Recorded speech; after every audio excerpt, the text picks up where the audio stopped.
இன்றைக்கி சட்டத்துறை அமைச்சராக இல்லை திமுகவுடைய பேட்டை ரவுடியான்னு சந்தேகமாக இருக்கிறாங்க. ஏன்னா இந்த பொன் வார்த்தைகள்லாம் ஒரு சட்டத்துறை அமைச்சர் பேசுவதற்கு வாய்ப்பே இல்லை. பத்திரிகையாளர் சந்திப்பில் வந்து வெட்டிடுவாங்க. இதெல்லாம் ஒரு பொறுப்பான ஒரு அமைச்சர் பேசுவாங்களா? ஒரு பேட்டை ரவுடி தான் பேசுவாங்க. இப்போ வருவாங்க ரவுடி, இப்போ வந்து உன்னை வெட்டுவாங்க என்னை வெட்டுவாங்க. இது பேட்டை ரவுடி பேசுகிறது. ஒரு பொறுப்பான பத்திரிகையாளர்கள் இருக்கக்கூடிய இடத்துல இதெல்லாம் பேசக்கூடாதுங்கன்னா. ரெண்டாவது, பாரதிய ஜனதா கட்சி எப்போவுமே ஆயுதம் வச்சுருப்பாங்க. எந்த பாரதிய ஜனதா கட்சி எந்த ஆயுதத்தை வச்சு என்ன பண்ணாங்க? இதில் நடந்திருப்பது, வேலூரில் நடந்திருப்பது, உங்களுடைய திமுக பஞ்சாயத்து தலைவரனுடைய டிரைவரு பையன் ஃபேமிலி வந்து வெட்டியிருக்காங்க. அவருடைய தூண்டுதல், அதான் கேஸே. இதுதான் கேஸே உங்கள் கட்சிக்காரன் மேலே தான். பஞ்சாயத்தில் இருக்கிற முறைகேடை விட்டல்குமார் எதிர்த்தார், நீங்கள் வந்து தலையில் ராட் அடித்து கொண்டுட்டீங்க. இதுதான் கேஸ்.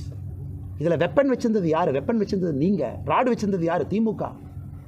ஆனால் ரகுபதி அவர்களுக்கு இன்றைக்கி நான் சொன்ன கருத்தை நான் மாற்றிக்கிறேங்கன்னா, போலீஸ் ட்ரைனிங் இன்ஸ்டியூட்டுக்கு அனுப்பக்கூடாதுங்கன்னா, அவரை வந்து இந்த ரவுடிகள் பெரேட்லாம் நடக்குதில்ல, அதை போய் சட்டத்துறை அமைச்சராக பார்க்க சொல்லணும்.